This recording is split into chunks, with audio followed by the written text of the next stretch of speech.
Hi, I'm Brian Jordan, and you're watching On Deck with Tyler Redmond. So I got a call that said, this is Susan Bailey. And I said, yeah, but I'm sorry, I don't know a Susan Bailey. She goes, I'm Henry Aaron's secretary. And I went, yeah. She goes, Henry would like to talk to you. I said, yeah, okay. And he said, how would you like to fly down to Sarasota and look at our pictures? And I said, I would love to. He said, well, when can you do it? Jokingly, I said, tomorrow. He goes, okay, we'll take care of that. I'll meet you at the airport in Atlanta. Susan will have the arrangements. And then I get on a plane with Hank Aaron and fly down to Sarasota. He offers me a job, and I said, well, what team do you want me to manage? He goes, no, he wants you to be a pitching coach. Hi, this is Phil Necro. You're watching On Deck with Tyler Redmond. Most guys throw it this way, put the ball back in here, hands come around, and these two fingers come into the ball, and stiff wristed, no follow throw, and just a little up and goes in the bat. I hope there's no rotation on. The ball comes in there and doesn't bother. It doesn't never do the same thing twice. This is Kyle Wright, and you're watching On Deck with Tyler Redmond. One of my favorite moments for your career as of right now is actually this past week. It was a show of confidence by Brian Snitker. He left you in the game after bases were loaded. Talk to me about that. Yeah, it was really cool. I went back and I saw that clip on Instagram several times. I'll be honest, I went back and I watched it numerous times. Kind of gave me chills a little bit. It was just really cool. I was kind of lost my command a little bit there. Still made some good pitches, but was definitely getting a little tired. So whenever he said basically left me in the game, I felt like that kind of gave me what I needed to get me over the hump to make a good pitch, get a ground ball back to me, and get out of that inning. This is Matt Olson. You're watching On Deck with Tyler Redmond. Yeah, it's a pretty cool experience. Not everybody gets this opportunity to kind of set up their roots and be somewhere long term that they grew up and have family and friends. So it happened pretty quick there in spring training, and it was just an opportunity that my wife and I and my family thought that we couldn't pass up. So just jumped on it, and it's been a blast. Says, Chief, why don't you race Ralph Garr? I said, okay. Said, Ralph Garr wants to race you too. So we started on the first base line on the outfield line. We started, bam, took off running. I beat him by 3 foot. Mike Never's here. You're watching On Deck with Tyler Redmond. I'm Kelsey Wingert, and you're watching On Deck with Tyler Redmond. Hey, this is Andrew Jones. You're watching On Deck with Tyler.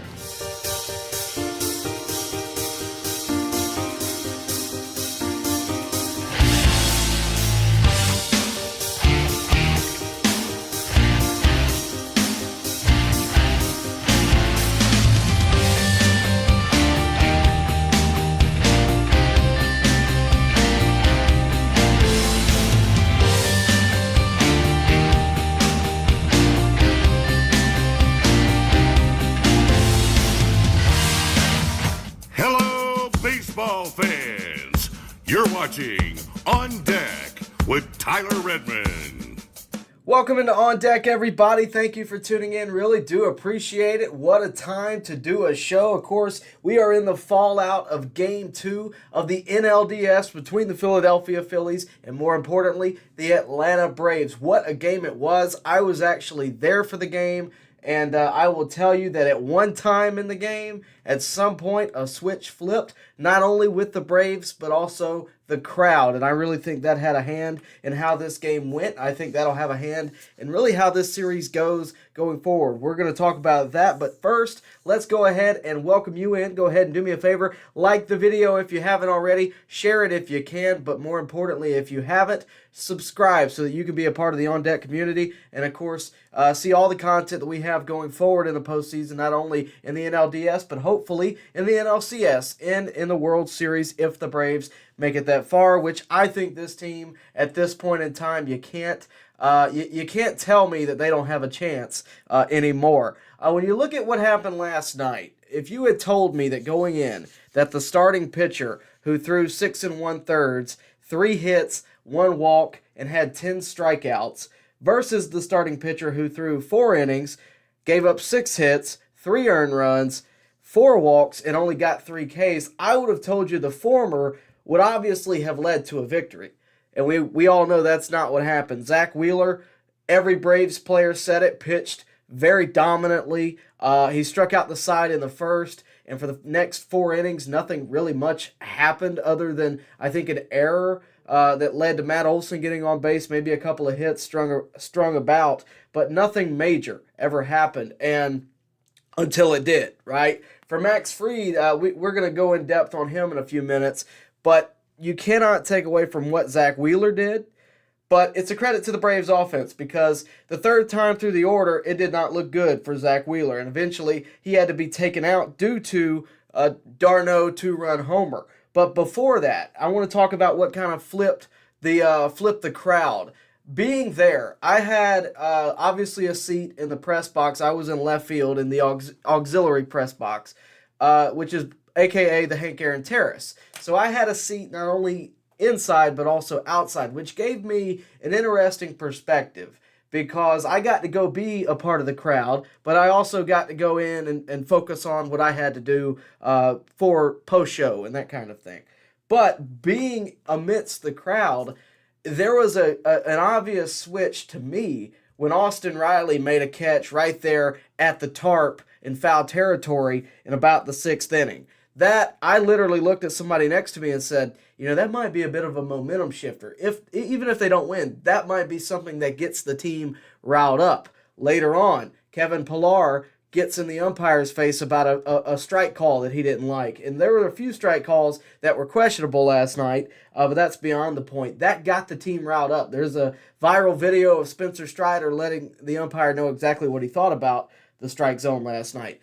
But I thought there were a few moments like that had that had the ability to switch the momentum. And at some point it happened. The real key moment that switched the momentum and told everybody, hey, the Braves are still in this, was Acuna, who walked and then somehow got from first to home off of a clean base hit to right field by Ozzie Albies, went from all the way again from first to home and did it in a way that, yes, there was an error, but no one else other than Ronald Acuna Jr. could have done that, in my opinion. I don't see how any other guy, based on the season he's had, could have done that and been able to grasp that moment and push his limits a little bit and make something happen. Ronald Acuna Jr. was able to do it. Later on, of course, d'Arnaud gets the 2-run homer. That cuts the lead to 4-3 Philadelphia, and the Braves, you knew if it was only a 1-run lead, that wasn't going to be able to hold them back. Austin Riley, really on a one-handed swing, has a 2-run shot to knock him and Olsen in later on, and the Braves go in the 9th inning, up 5-4. And I knew right then, okay, this one's put on ice. But then Nick Castellanos gave me a bit of a scare. It hit one to straight out center field. Michael Harris, if there's one center fielder I want out there, it is Michael Harris because he was able to put it on ice. And then all of a sudden, Harper gets doubled off, and the game is over. In one of the most exciting double plays you've ever seen, Ben Ingram had a great call of that if you haven't seen it already. If you watched it on the big network, I really suggest go on YouTube, find Ben Ingram's call of that because it was spectacular. And, I'll just say this. I think going out of Game 2, if you're going to ask me who has the momentum, I think it's got to be the Atlanta Braves because Philly has let Atlanta get back into it. They took Game 1 after Strider pitched great. The offense was slow. We can talk about the reasons for that, but I think, the Braves are right back in this. I don't even care that we got 2 games in Philadelphia. I don't think it matters because when I look at what we have to do in the next two games, for sure you have to win one of them. If Phillies win both, credit to them, tip your hat, they win the series. But given, who we have starting Game 4, we don't know who's going to start Game 3. We're going to talk about that tonight too, make no mistake. But given that we do know who's starting Game 4, and that's Spencer Strider, who had a great Game 1, just the offense wasn't there. Given that we have him on the mound for Game 4, and given the fact that the offense has seemed to wake up, I would take the Braves in that game. And whether or not they win Game 3, it would be nice if somehow or another whoever we choose to be the starter, whether it be Bryce Elder, whether it be A.J. Smith-Shawver, or whether it be the bullpen altogether, I don't even care. Whether or not we win that game, it would be great if we did, but I really have confidence in Spencer Strider in Game 4. I think that one is the one I would circle as a this one is a must-win, right? Just like last night seemed to be circled as a must-win. Guess what, guys? They're all must-win games. In the postseason, there is no game that you can go, oh, well, today doesn't matter. And the Braves, no Major League player thinks that way. But when you look at what they have to do over the next few days, Game 4 gives them, to me, their best chance. Going into Game 5 is pretty much the same setup as the Braves had in Game 2. You have Max Fried on the mound, and from there, you hope your offense performs. And I know there's some questions about Max Fried right now, especially coming out of last night. I was there in the clubhouse after the game talking to a lot of the players that were involved. I spoke with Michael Harris. I spoke with Olson. I spoke with Max Fried at one point, Spencer Strider as well. But when I was speaking to Max Fried, it's a media scrum, so I'm surrounded by other media. And he basically, the question came of, was this a blister issue? Was this just a performance issue? What was it tonight?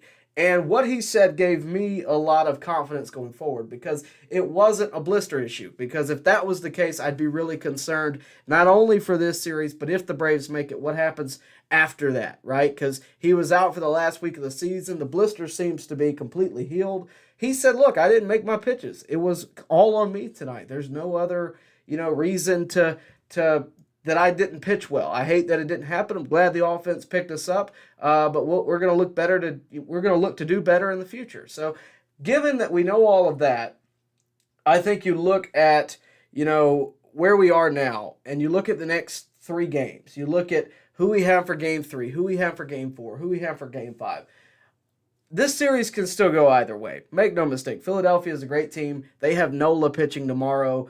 A lot of things can happen in a postseason series. Anything can happen in a postseason series. However, I really think the offense has woken up. I think the pitching will follow. And, all you can ask for is, that they play to their standard. And I don't think we saw that in Game 1. By the way, I mentioned Ben Ingram earlier. We interviewed Ben Ingram before Game 2, ahead of Game 2, right after Game 1.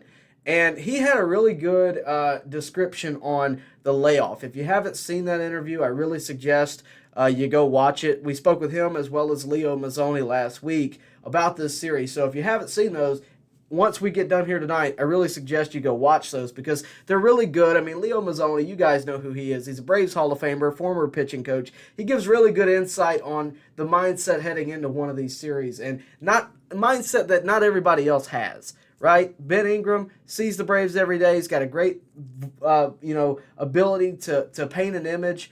And what he had to say about the layoff was really telling. What he had to say about the lineup change was really interesting. And, we can talk about that as well. I know you guys are going to have a ton of questions for me.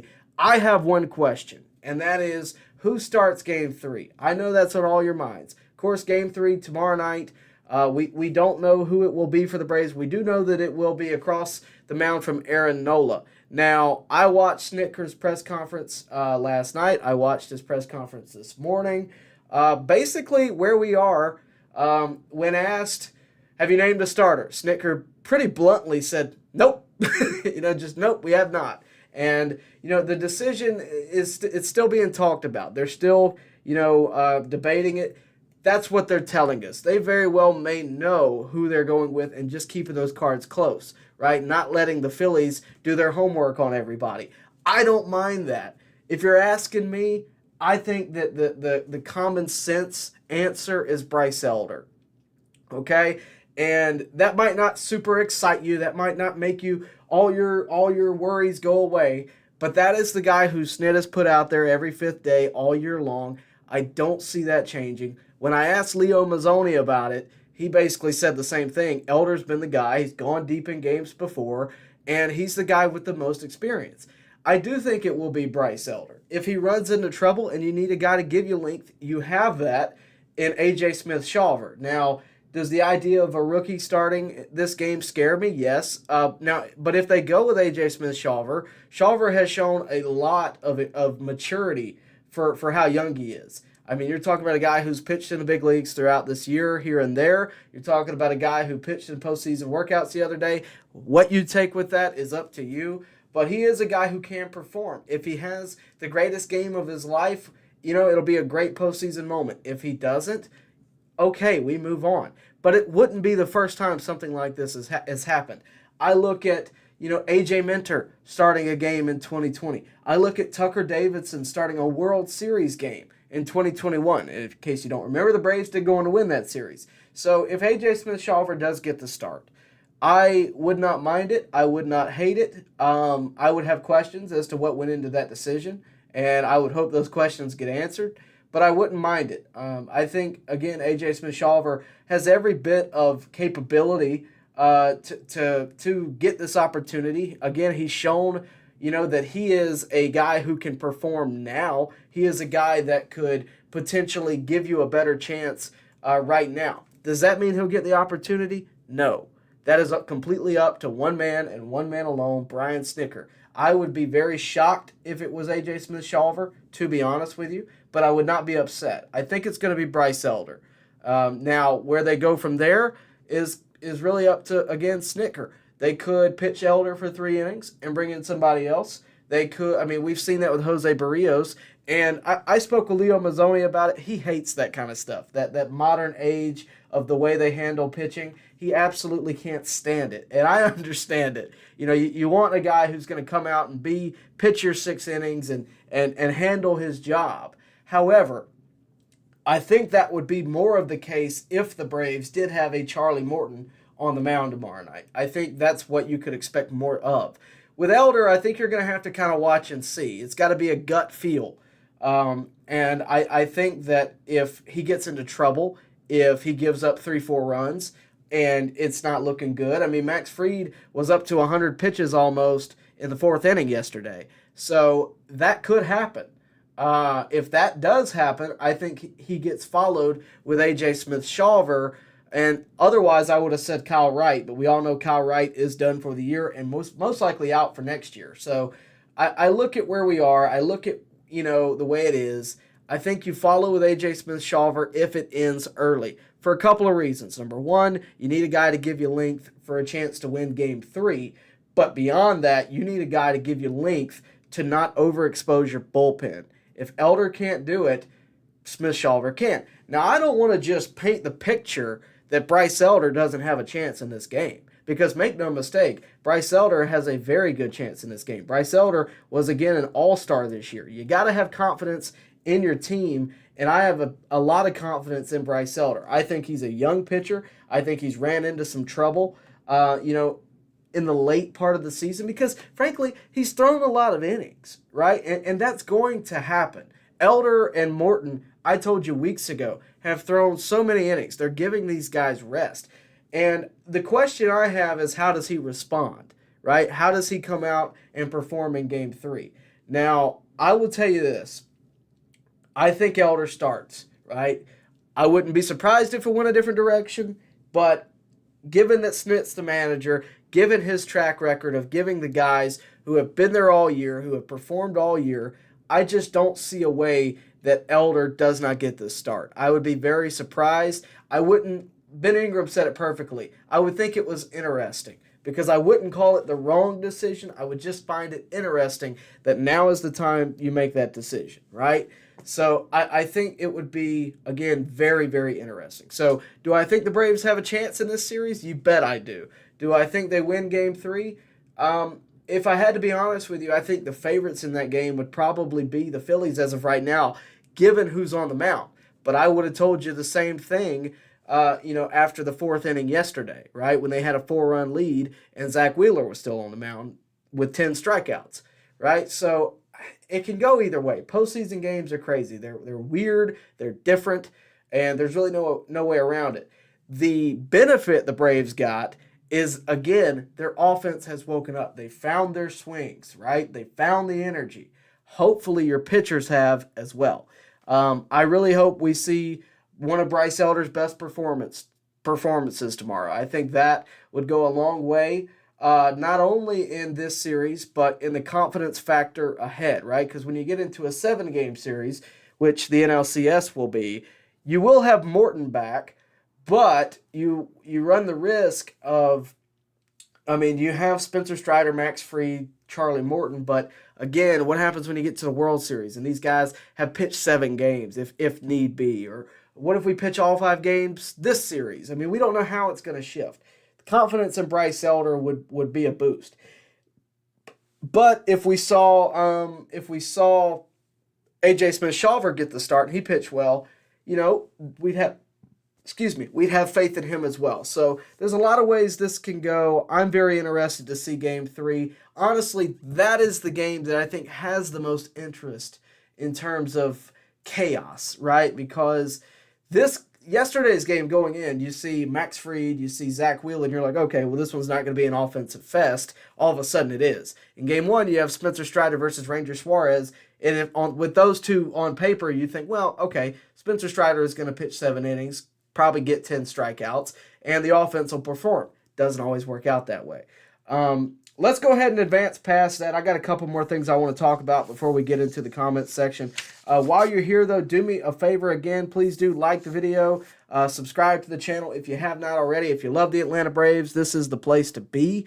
And I really would appreciate your support by subscribing. Remember, in the comment section, Super Chats do get priority. They put you first in line, and they give you, honestly, longer answers. I try to really focus on those because you're paying me to do so. I really try to focus on those. But the most important thing you can do, if you haven't already, is liking the video. It really helps me get it out there to other Braves fans and folks just like you. We want them to be here as well. We've seen a lot of growth on the channel this year, and we hope to continue that throughout the postseason. I do have something special I want to show you before we talk about what I want to talk about, which is the layoff issue in Major League Baseball. We are going to talk about that as well. And I know there's been a lot of conversation about it, but we are going to focus on that tonight. In postgame yesterday, I was standing in front of AJ Minter when he was asked about the comeback. And I know a lot of you know about it. He basically said, oh, that was all hearts and nuts. Okay, that's what he said. Live and in color, that is what it took. All right, so here at On Deck, we decided to introduce a brand new t-shirt, and it is this right here, the On Deck Heart and Nuts t-shirt. So these are available right now. You know how to find it. It's on the On Deck shop. We really would appreciate it. The unpaid intern shirts are already moving, and I think these will too. So if you like it, please share it and let everybody know where they can find it. The link is down below, but you can also get it at the QR code right over there. So please check that out. But beyond that, what a night last night was. No doubt about it. Honestly, I've been at a lot of great Braves games, okay? I think of Ronald Acuna Jr.'s grand slam in 2018 versus the Dodgers. I was there for that one. I didn't have as good of a seat for that one, but I was there. I think of, the walk-off that Austin Riley hit in 2021 in Game 1 of the NLCS. I think of us beating the Dodgers in the NLCS. I think of Jock Peterson homering against the Brewers. I was there for that. I mean, I've been at a lot of them. That one last night really ranks up there. I don't know where. I can't tell you a 1, 2, 3, 4. I mean, Acuna's grand slam was really special, but that catch and double play, the offensive comeback, all of it, I mean, it really ranks up there. But that's just one game in this 5-game series, and I expect a full series of games just like that, and hopefully that will be the case. But as we move forward, I do want to talk about this because this is a problem I really think that's across Major League Baseball, and not very many people are going to say it because I think you run the risk when you say this of being criticized, and I'm okay with that. Feel free to criticize my point of view. I don't care. But you cannot convince me that after last night, the idea of a layoff is real. The idea of a layoff not benefiting the team that it is supposed to benefit is real. Because, again, it's across the board. When you look at the teams that were seeded higher than wild card, when you look at the teams that were seeded to start playing in the NLDS, the Braves, the Dodgers, Baltimore Orioles, those teams, when you look at them, all of them, and the Astros, all of them suffered from the layoff. 3 of them lost Game 1. I think 3 of them didn't even score a run in Game 1. The only one that did win was the Astros, and I would venture to say that the only reason they won is because of one player, and that is Yordan Alvarez, who's had a great season, had a great postseason so far. But I don't think the layoff is as intended. And I have to bring up the elephant in the room, Trevor Bauer, who basically, I know he's not in baseball right now. I'm not getting into any of the personal stuff. But if you don't remember this, he came out when that first came out and said the layoff is going to hurt the teams that it is supposed to help by this logic. And so far, I got to be honest, I agree with him. I mean, if there's one guy that knows, it's the guy that pitches every fifth day. Baseball players are routine players, and I don't think that the layoff is working as intended. Now, the problem with it, and it's a legit problem, is because it puts Major League Baseball in a bit of a bind. Because yes, you're hurting the teams that you're meant to help by giving them this extra layoff. Keep in mind, the layoff is longer than the All-Star break, and baseball players are some of the most routine athletes in sports. And I think they're trying too much to model other sports, because in games like basketball and games like football, time off does help. It helps you recover. It helps you a number of things, right? In baseball, it really diminishes, because as put out there today by a number of former players, I think there's a number of reasons why it doesn't help. Because for pitchers, I think it might have affected Max Fried. Because for pitchers, they lose their release point. They lose, yes, their arms great, ready to go after such a long break, but their reps are not there, right? And the Braves try to respond to that by doing the postseason workouts. But guys, I'm going to be honest with you. I was there for game one of the postseason workouts. The bats weren't there. I mean, a couple of them hit homers, but the bats altogether really weren't there. And it's different when you're competing against your own players. I get all of that. But it's not a knock on any of the players. It's just the situation they're being put in. I don't think it benefits the teams that it is supposed to benefit. And, I'm not the only one that feels that way. I think, if you look across Major League Baseball, there's a lot of people that are finally coming out and saying this, because we've seen 2 years of this, and it's happened 2 years in a row. The Phillies are a great October team. I just don't think that them coming right out of the gate, just faced the Marlins, still full into the season mode, facing a team like the Braves, who not only had the week off, but didn't play any competitive baseball really need to win baseball for, a month before that? I mean, you add on a week off, I just don't think it benefits. Now, I say all of that knowing that if a Phillies fan is in here watching, they're going to say that it's excuses. They're going to say that it's this or it's that. I don't care. My point is, I don't think on a large scale it is benefiting the teams it is intended to benefit. And that, I think, is a problem. And I hope it gets addressed. But the bind Major League Baseball is in is that they now have 3 wild card games that they get to put commercials on, get money from, get ticket sales from, get all of that, get interest from. And I'm good for all that. I'm glad that there's more of a wild card series than one game, because I don't think one game represents who's the better team. But I also saw the wild card series not have a single third game among all the series that were in it. So I don't know how much it's benefiting the game. As Leo Mazzoni said, I don't think that some of those teams belong in that spot. Some of them do, some of them belong, but we're already seeing some of those teams don't compete with the teams that are intended to be in the playoffs. Now, I'm not to tell you that I think the playoffs need to be limited to 8 teams or whatever the case may be. I don't care about any of that. What I'm saying is they've got to find a way to limit the time that these other teams, the Dodgers, the Braves, the Orioles, the Astros, they got to limit the amount of time that those teams are having to wait to play. They have to. If you want to have 3 games, make them a doubleheader and then one the next day. Try to limit it. But Major League Baseball is not going to want to do that, because, again, you're going to remove commercial revenue. You're going to remove ticket sales. You're going to remove, whatever the case may be. It doesn't matter. The important thing is there is money in their pockets. And as long as that's the case, this will be the case. Now, does that mean that the Braves shouldn't try to win 100 games and get the extra up in seeding? I don't know. But what I do know is that this is a problem, and I think it's only going to continue at the rate we're going. That's my soapbox for the day. Thank you for listening. Let's go ahead and jump in the comments section. Again, do me a favor. Please do like the video. Please do subscribe if you have not already. Check out the On Deck shop. We got a brand new t-shirt there. Really would appreciate it. we're going to start tonight with the comment section with a super chat from my father because he just texted me because the comment section is not good enough for my father. He says the wild card playoff should go to a doubleheader on day 1, game 3 if necessary, day 2, travel day, and start division series. And that's kind of my point, you know. I mean, I think the 3-game series I'm fine with, but make the first one a doubleheader. Just limit the time. Make the disadvantage be the team in the wild card because that's what it's supposed to be. The wild card is not supposed to be, oh yeah, here's an easy road ahead in the postseason. It's not supposed to be that. The wild card is intended to be, here is a chance. Here is a chance for you to make it. What you do with it is what you do with it. But you're going to have to work for it. You're going to have to grind. And to be honest with you, I don't see that. I look at the Phillies. They played the Marlins in, frankly, a not very competitive series. And they jumped to this series having, again, just as fresh as they were when they came in. I just don't think it's an advantage. And I could be wrong. I'm not a scientist.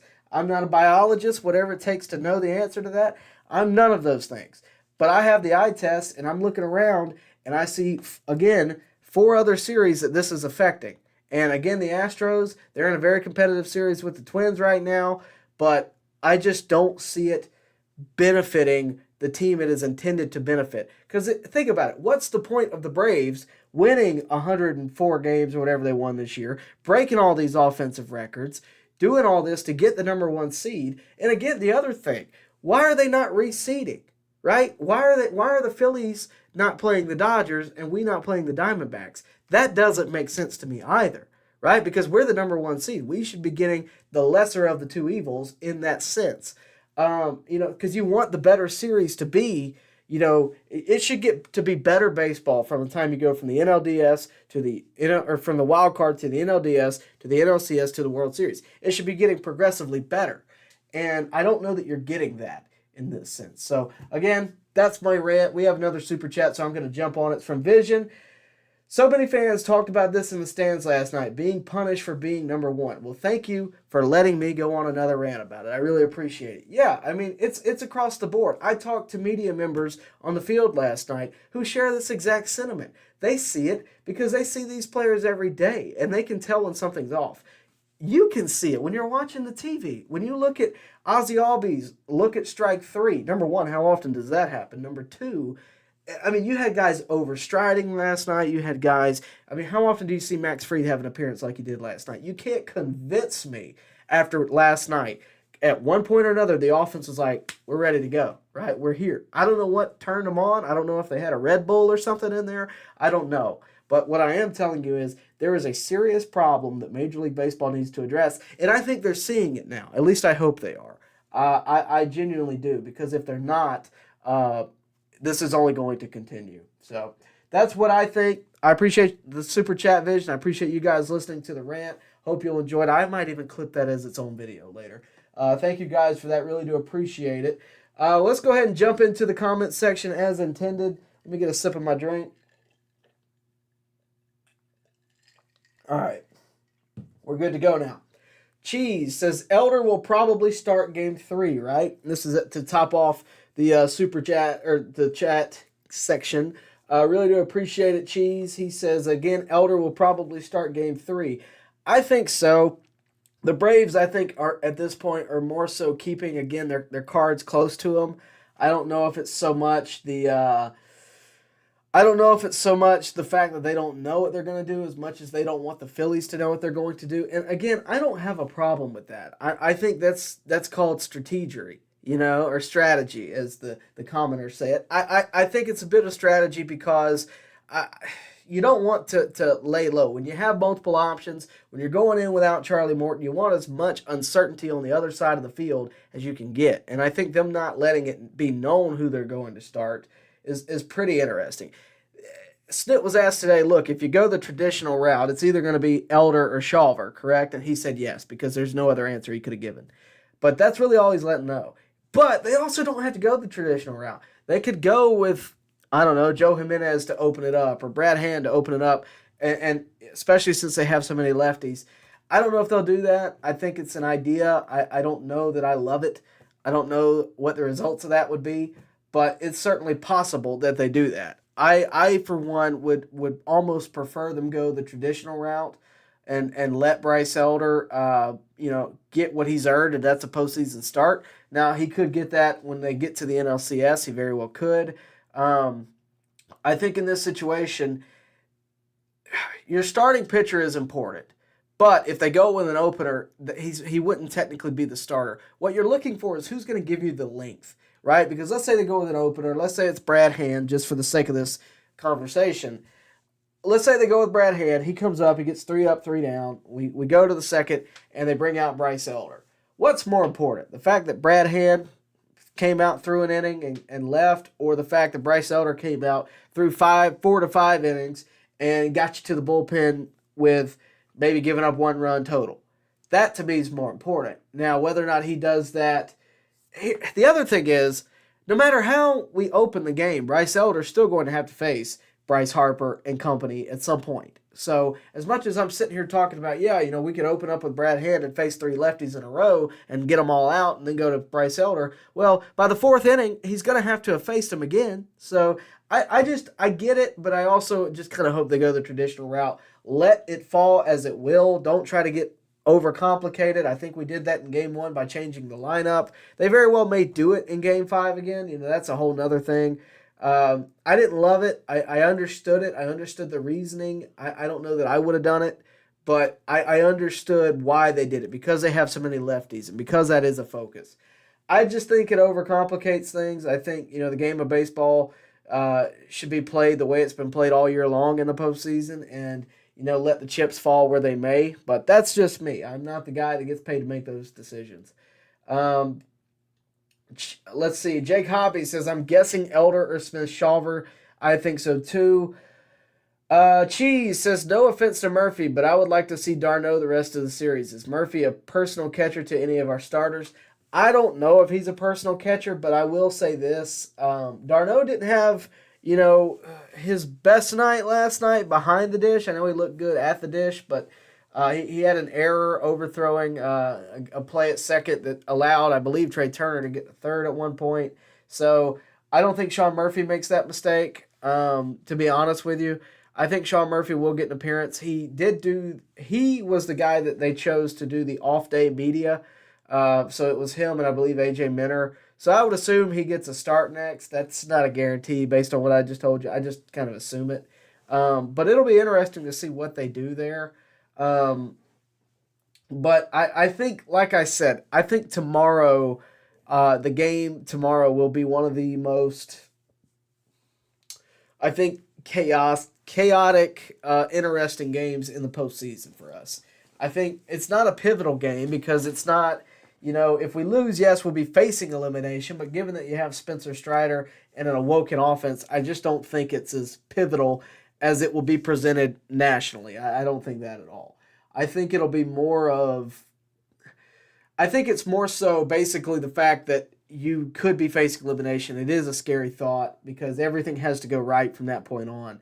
But if you win Game 4, you come back Game 5, you're at home, which I think last night showed does have an effect. And I will be interested to see how this series plays out.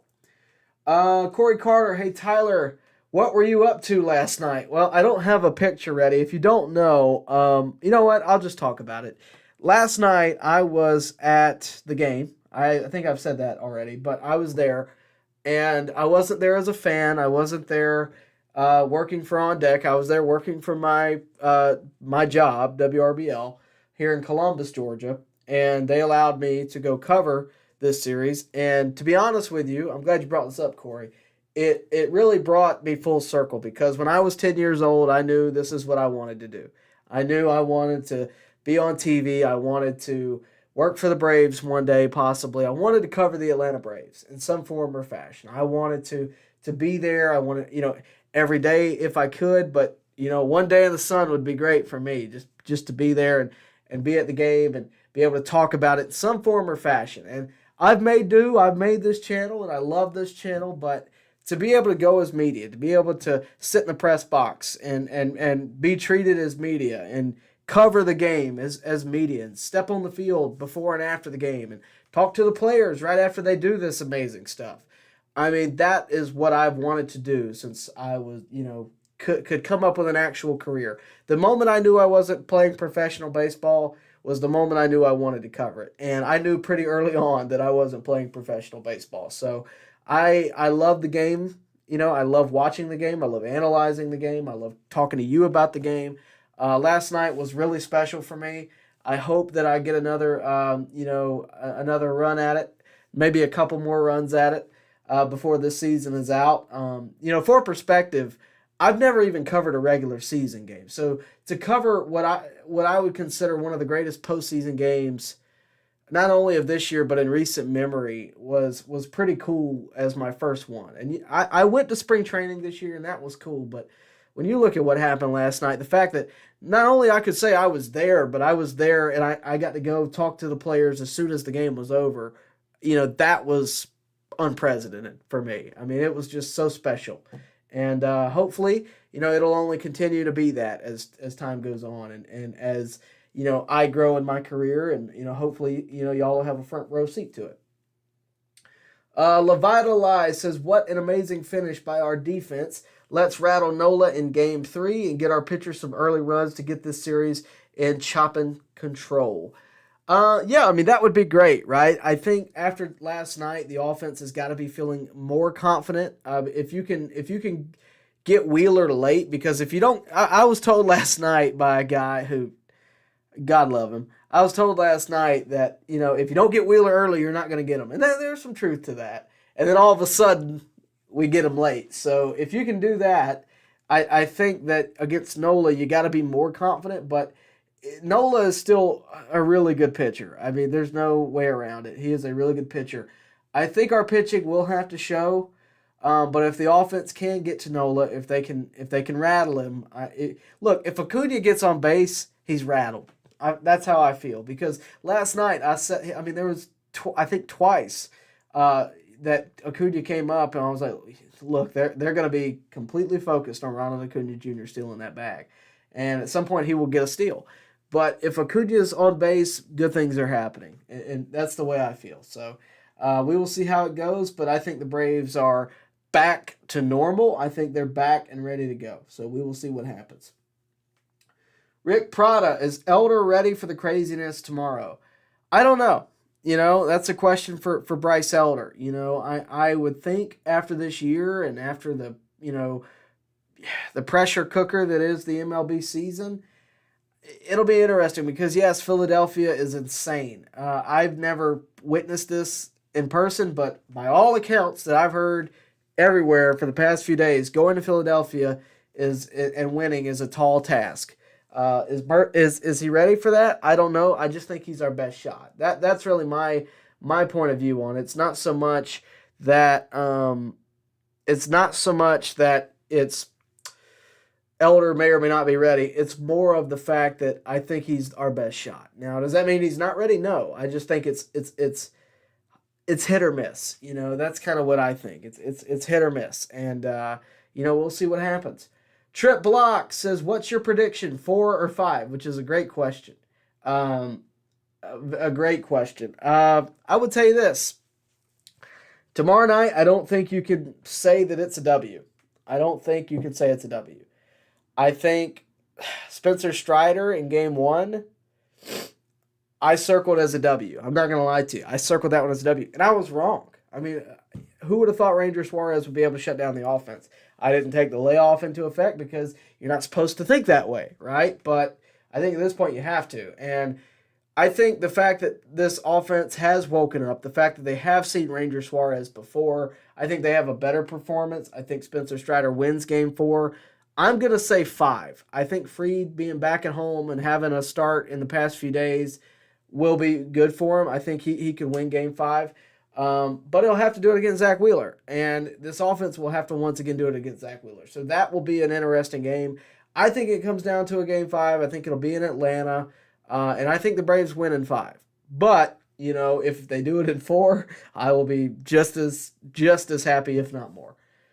Thank you for the super chat, by the way, Trip. Really do appreciate it. Remember, super chats do get you put in first. They get you moved to the front of the line. So remember to put those in. Remember to like the video. I really would appreciate the likes and really would appreciate the subscriptions and all the support you guys can give me. And don't forget to check out the On Deck shop. We have a brand new t-shirt there, and we'd really appreciate you going to check that out. The On Deck Heart and Nuts t-shirt, and what a concept, right? It's very similar to Tyler Matzek's catchphrase a few years ago. This time it's AJ Minter. Hopefully it'll carry through the postseason. Hopefully it'll be good to go as we move forward. I really do appreciate you guys tuning in tonight as we move forward through the comment section. Not going to be on too late tonight, but we will be on as long as you guys carry us. So if you have good stuff for us to talk about, we will talk about it. Let's see. Jake Allen, what's up, everyone? I'm a Philly fan. What are you doing here? I'm just kidding. Not here to talk crazy or whatever. We appreciate that. This actually came up on my feed. Wanted to know what you all think the matchup would be tomorrow since it's kind of up in the air. Well, thank you for tuning in. You know, I don't hate Phillies fans. You know, I deal with my fair share of crazy ones, as I'm sure you deal with your fair share of crazy Braves fans. I would tell you this. You know, when I look at the future, when I look at the matchup for tomorrow, no doubt about it, we know Nola's pitching. I expect Bryce Elder. So if that gives you comfort in Game 3, good on you. But I really think that the Braves could combine pitchers. I don't think that would be in the traditional mindset of how this is supposed to go. But if Elder goes out there, pitches 3 solid innings, but he's up to 67 pitches and he's had, 2 walks and gotten out of 2 jams, I think they go to someone else. I think they might turn to A.J. Smith-Shawver, but I don't think it's going to be a classified bullpen game. I mean, it would be technically one of those, but I don't think it would be that.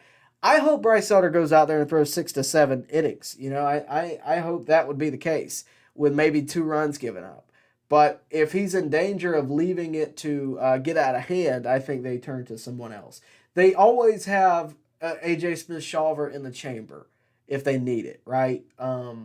But I don't know that that'll be where they go. We will see. But again, thank you for tuning in. Jake Allen, a Phillies fan who came in respectfully, as we appreciate. And hopefully that'll be the case throughout this whole series. We keep it classy in the ATL. Let's see. Thingamajig says strike zone was so inconsistent on both sides. Yeah, I mean, from my perspective, I couldn't really see it. I wasn't watching it on a screen most of the game. I was honestly outside because I wanted to feel the crowd. I wanted to feel kind of what the energy was in the stadium at a given moment. So most of the time I was out in the crowd, so I didn't see it. And I was down the line, so I couldn't see, anything on the x-axis. I could see a little bit on the y-axis, but other than that, I mean, I was following the catcher for most of it. I will say there was one call on Ozuna that I know is questionable, but if it's on both sides, then I can't argue with it. We'll see. Hopefully it's better in Game 3, 4, and 5. Let's see. Michael Carey, he went from first to third on the all base hits. He scored on the second error by Turner. Yeah, I mean, you're talking about the first run of the game last night. It was crazy because I watched the whole thing, and I was focused on the ball. Albies hits it. I knew Acuna got to third, and then I look at Acuna, and he just darts home. You know, it happens so fast, when you're there. He darts home, and I'm like, what just happened? How did that happen? And, of course, I watched it back and figured it out, but I was like, man, it was just so insane that no one else other than Ronald Acuna Jr. does that. I don't see it. No one is as aggressive. No one would have taken that chance other than Bryce Harper. I said what I said. But I don't think anyone else makes that happen. I just don't. I think with his speed and his aggression, it is what it is. Jeffrey Humphreys, remember this year's Braves is better than last year's team. Snit said this young team has matured a lot since last season. Hopefully whoever starts can give us a better, decent chance to win. Go Braves. I hope so too. I again think it will be Elder. I don't think it'll be A.J. Smith-Shawver because of the experience. I think Smith-Shawver very well may have a bullpen appearance. And hopefully, he gets to show out and I would love to see him have a moment. I'd love to see him. Look, if he came out tomorrow and threw 7 innings of scoreless baseball, I would be through the moon happy for him. and happy for the Braves. I just think Snit will likely go with Elder because, again, the track record, the history, what they do in these situations. They don't do a lot of crazy maneuvering. This is the Braves I'm talking about. They don't do that. That is not the Bobby Cox hand-me-down way of doing things. I just don't see it.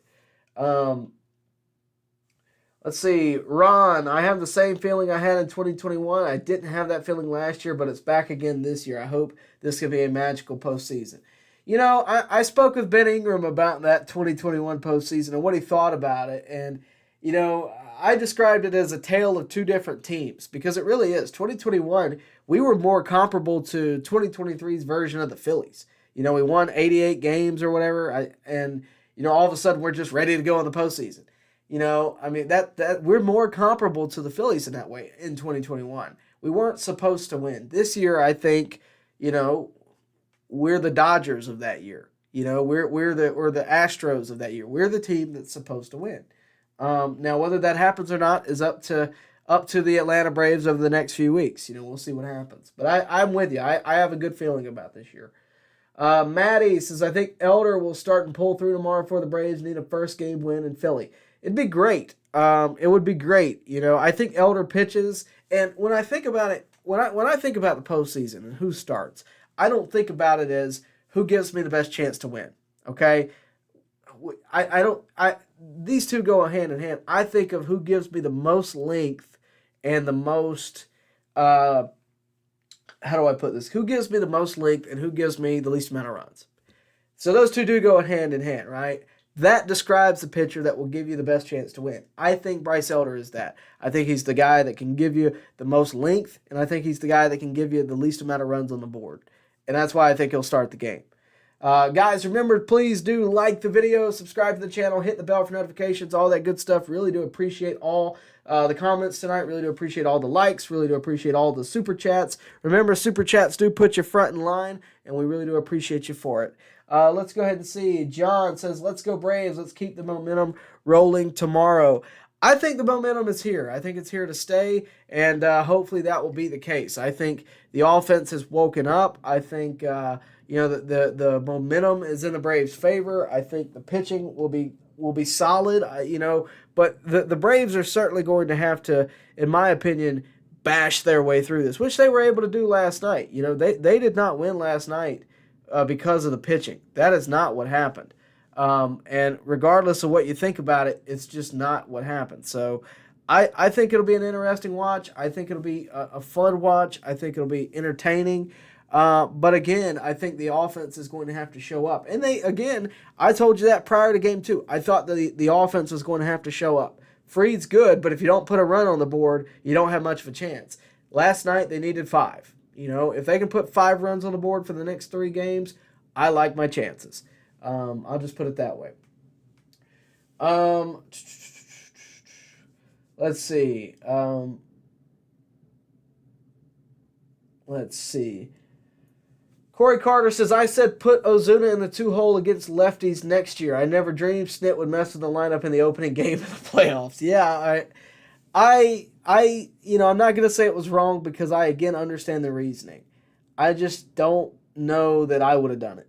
You know, after Ben Ingram said it perfectly. This team broke records with that lineup. They, you know, really hit all the things they were supposed to do with that lineup and became the best version of themselves in that lineup. I'm not criticizing Snit because, again, I understand the reasoning. I just don't know that I would have done it.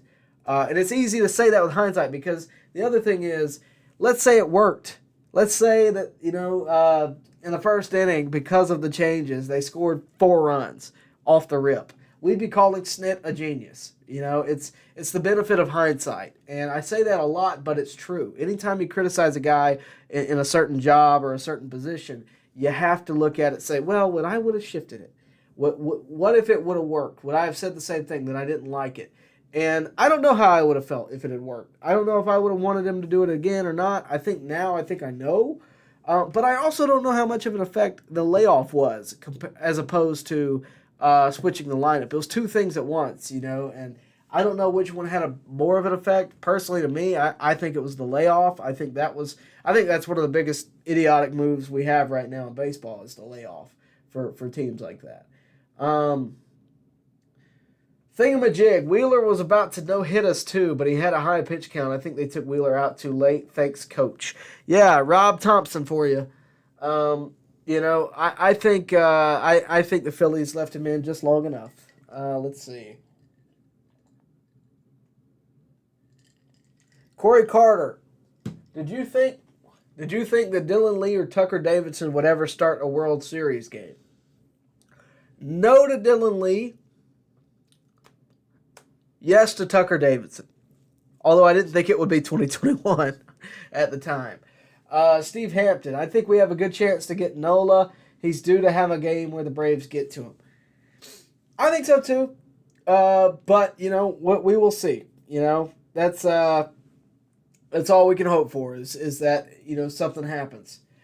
Jeffrey says, with a little more experience, A.J. Smith-Shawver has good enough stuff to really help our rotation tremendously. Elder has good enough stuff that he can maintain his control as earlier this season. Short leash. Yeah, I think short leash is a good way to put it, but you also don't want to go in thinking, all right, who are we going to next? You don't want to go in that way. You want to have the gut feel. You want to have, okay, he's done. He's done enough. He's done great. Thank you. Appreciate it. We're moving on, right? You want to have it that way. For A.J. Smith-Shawver, let's talk about A.J. Smith-Shawver, because with him, I think this is a good opportunity for him to show why he could be in the rotation next year, as opposed to just winning the World Series or whatever the Braves end up doing this year. When you look at it, when you look at the history, when you look at who's done what year, and I remember Max Fried coming into Game 5 of the NLDS in 2019. We're not going to talk about it, but he came in, all of a sudden he's a starter the next year. I remember, Tucker Davidson. I remember, all these guys being given opportunities late in the postseason when you wouldn't expect it, and then all of a sudden, the next year, they're a guy that we count on regularly. So I think this is a very good opportunity for him. And when I look at the situation with the starting rotation next year, pending a free agency signing, pending a trade or whatever may have you, Kyle Wright's out. Charlie Morton may be out. So there's a little bit of a competition I think that's going to happen, because if Kyle Wright's out, that's one spot that you may have to fill, even though you've kind of already filled it because you have Strider, Fried, Morton, and Elder right now, as whoever else may follow. You've kind of filled it, but you also kind of haven't. I think you have Dylan Dodd, you have Jared Schuster in the minors, you have all these guys that Darius Vines, A.J. Smith-Shawver. So you have all these guys. There's going to be a competition for those two spots, to me. Michael Soroka's another one. So I think when I look at it, I think that if you don't have Charlie Morton next year, that really hurts you, right? If let's say he retires, and I'm not putting that out there, but it is a possibility. He's getting up there in age. There's a team option. I mean, there's a lot that could happen. This is a chance for young pitchers to show what they're made of and what they have for the future, right? If, I look at what, I brought up Max Fried. I mean, Max Fried, we knew had a future, but he got brought in relief in Game 5 in 2019. And, the next year he's borderline our best pitcher. So it gets really interesting. It gets really, really interesting. We have a super chat from Jonathan Roberson. Sorry I missed your call last night. Yeah, I called him from the stadium, and he did not answer. If anybody was busy, it was me. I called him, he didn't answer. Anyway, the layoff stinks, but I think how MLB sets up the matchups is beyond silly as well. Yeah, I mean, it's two evils in one, because you have the fact that the layoff is bad, but you have also the fact that they don't reseed. And, I mean, even in football, they reseed. So I don't get it. I think it's dumb, and, it is what it is. We're going to skip down a little bit, I think. Maddie says, this is why I like the back-to-back away games starting tomorrow, no off day or traveling, only full game mode 2 days straight, where they have done so well, looking for a DS win in Philly. But if the Phillies were to get on a roll, it could carry into the next day. So we'll see. Maddie, I forgot the Rangers were on. Thank you for alerting us of the score. 6-0 Rangers now. Man, those poor Orioles. Oh, man, that's tough. Corey Carter, man, I remember when there were 2 divisions and just 2 teams from each league. Well, it's only going to get more to be more and more and more. You know, now they're expanding they've expanded the MLB postseason. They've expanded college football. I mean, what's next? What's next? Can't we just leave what's good alone? I'm just kidding.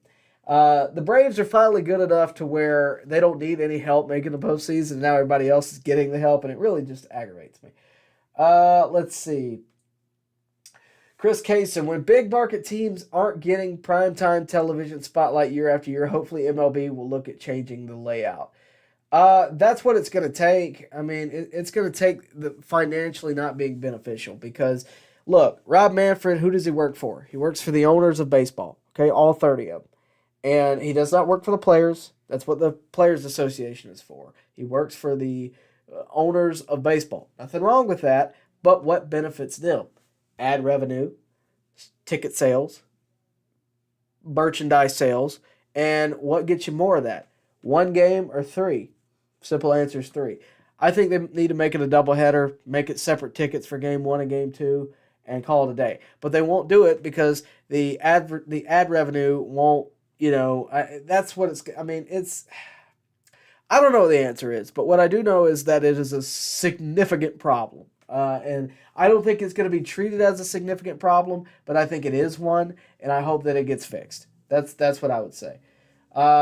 Chris Kaysen, there was a lot of dog in them boys coming out last night, not wanting to just accept the fate that was coming their way. Yeah, absolutely. You know, I was sitting there with media folks last night, and you know that it was pretty down in the dumps in the press box that I was in last night.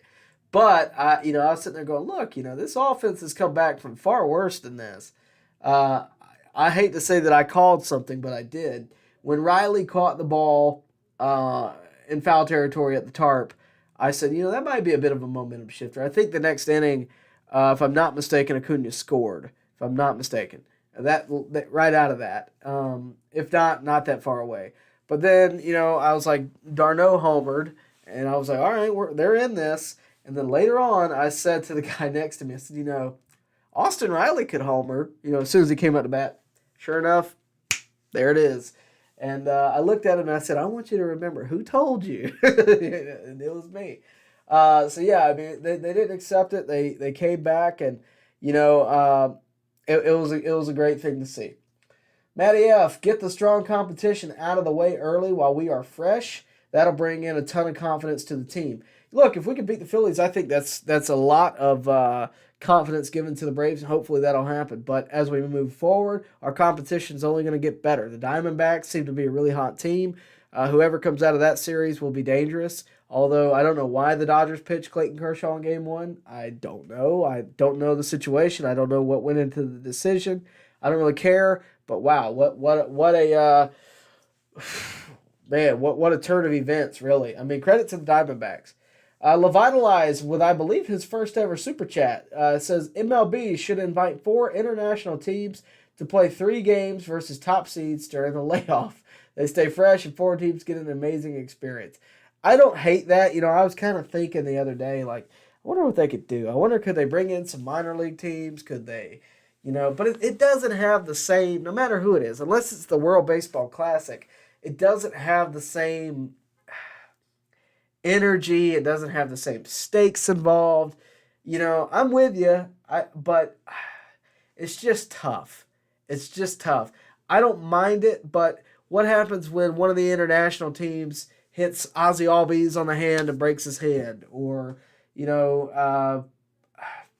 all saw what happened with, the World Baseball Classic with players getting injured. So, I don't know. There's no perfect answer. I think the best answer that I've seen right now is to limit the time by making it a doubleheader, Game 3 if necessary, because that handles Game 1 and Game 2, and that could handle the series if need be.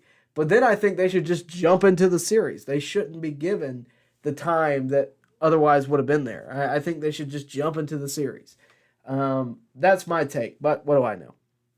Thank you for the super chat, Levitalize. Hope you'll do more of that, and I hope you guys will continue to support the channel. We're going to be here, I'd say, another 30 minutes longer if you guys want me to be, if you guys are feeling it, but probably another 30 minutes. I've had a long couple of days. I was at, I don't know how many of you know this, I was at the University of Georgia on Saturday night.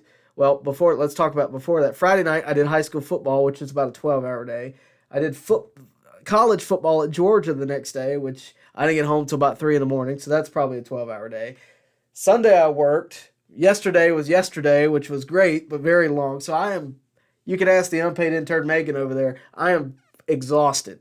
But I am here. I'm glad to be here. I wanted to talk to you guys about last night because what a game it was.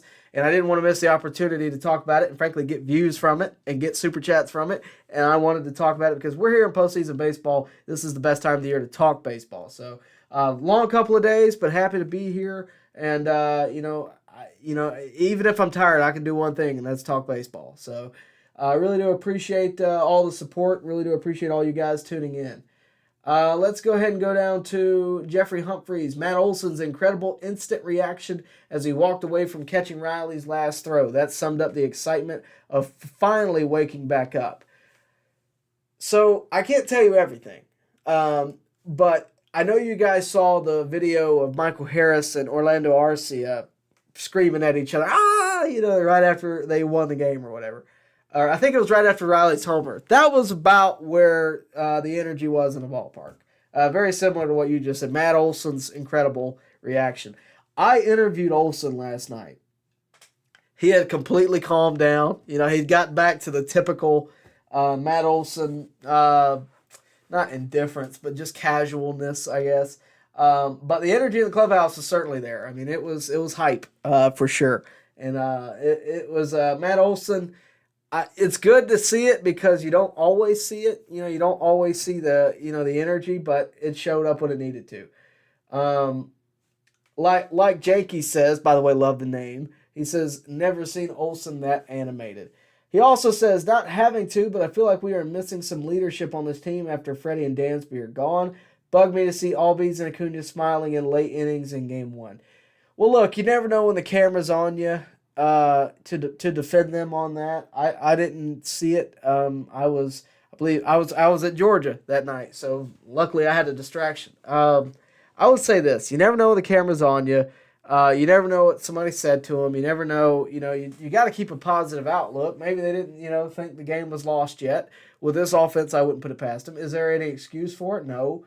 But I mean, I don't think that comes down to veteran leadership.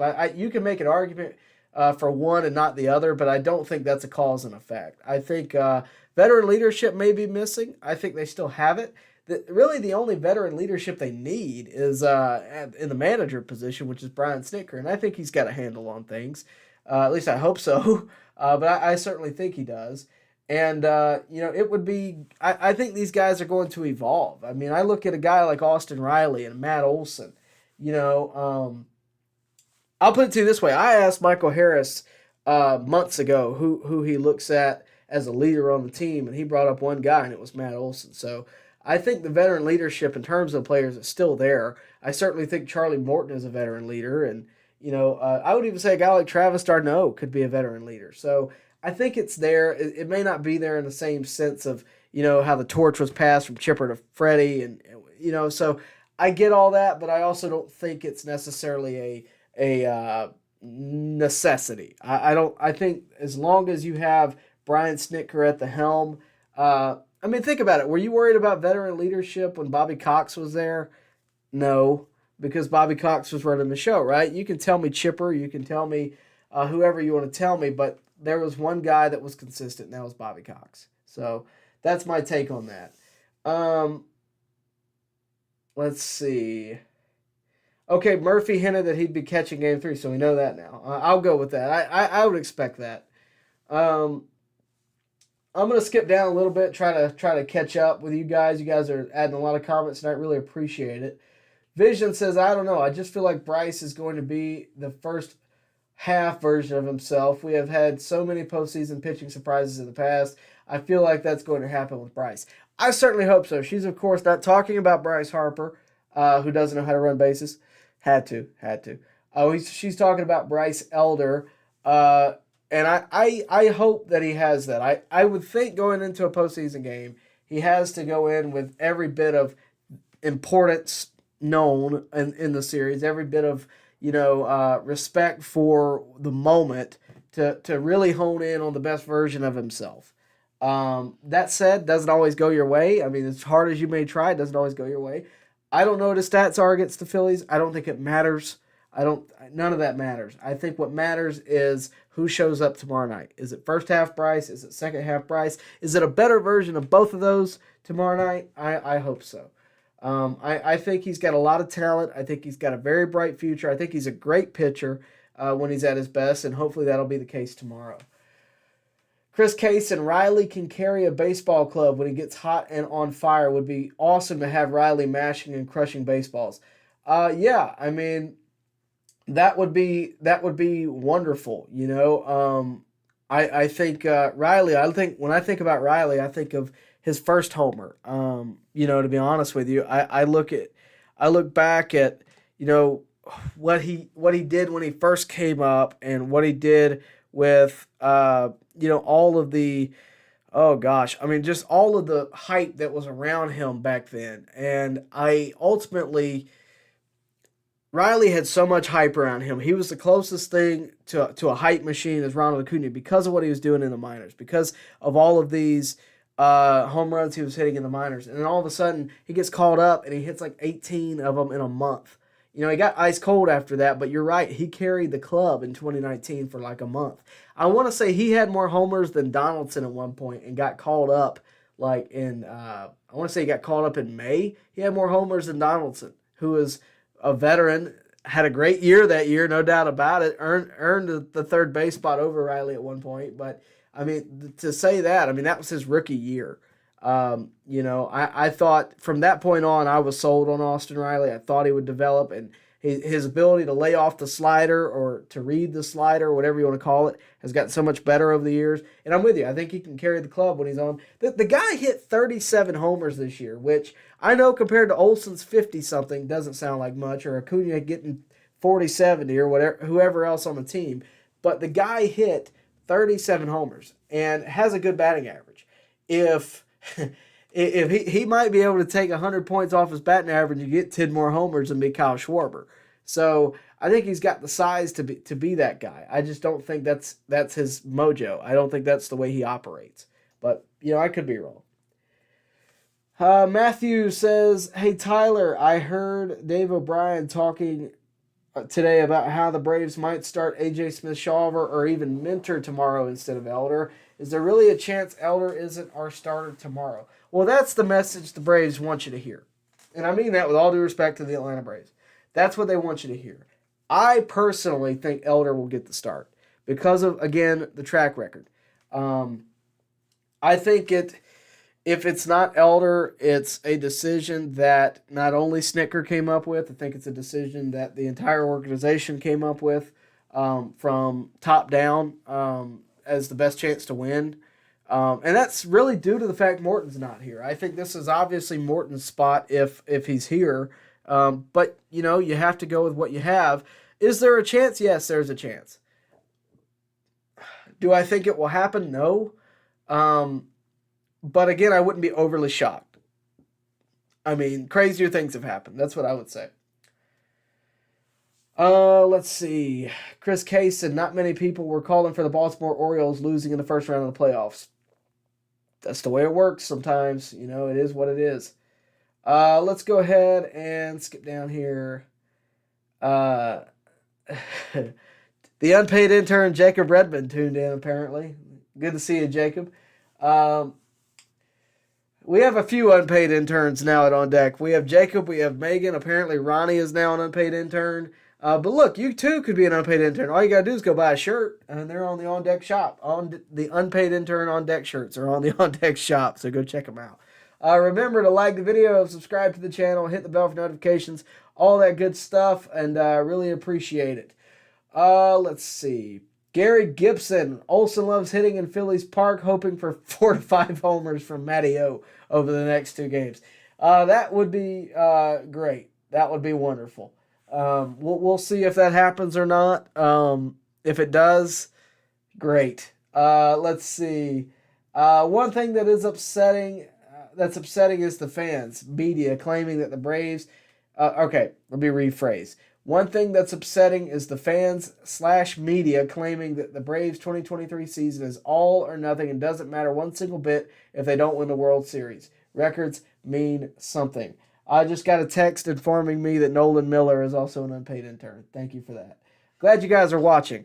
Really, here's what I would say about the fact of whether or not the Braves win the World Series. Does that mean the season's a bust? No, it doesn't. Because of the growth that we've seen in this team, because of the records that they broke, because of, just the year they've had. This is like, Joe Simpson said it perfectly the other day. It is a benchmark year. In 10 or 15 years, there's going to be a graphic. I bet you money. 10 or 15 years, it'll be 2042, and you're going to be watching the Braves, and there will be a graphic. This stat hasn't happened since the 2023 Atlanta Braves. They are doing stuff that's never been done. This year does mean something. Now, that said, if they don't win the World Series, it will be very upsetting. I think we all are in agreement there. But I can understand the sentiment. But no, those people, if they're media, they're looking for clicks. If they are fans, they are casuals. That's the best way I can put it. Jeffrey Humphreys says it perfectly. It is our culture to stay positive even when we are down.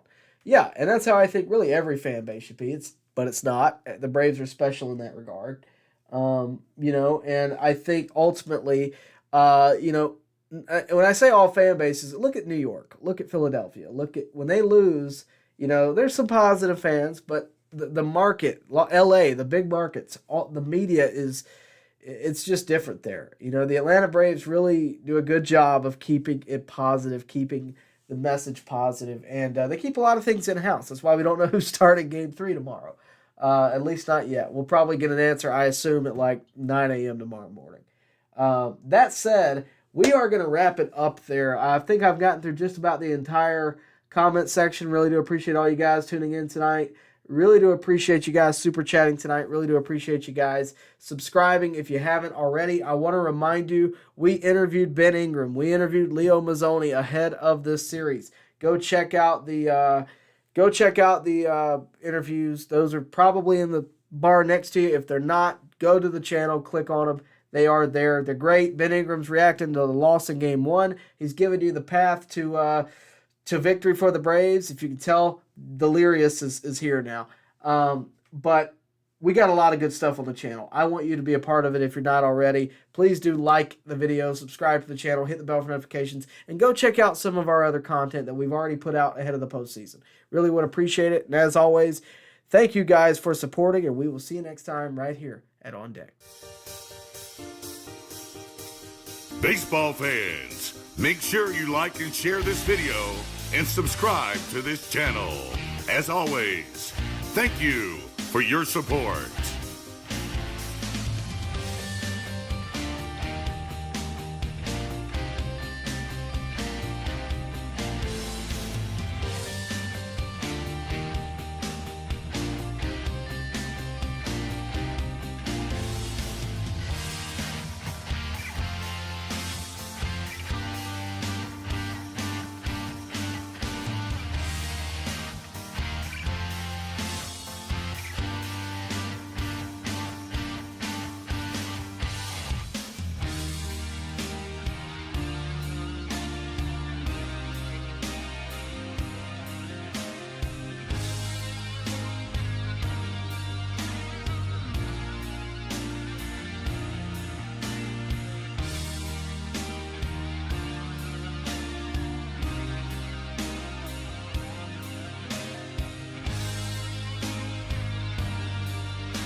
Baseball fans, make sure you like and share this video and subscribe to this channel. As always, thank you.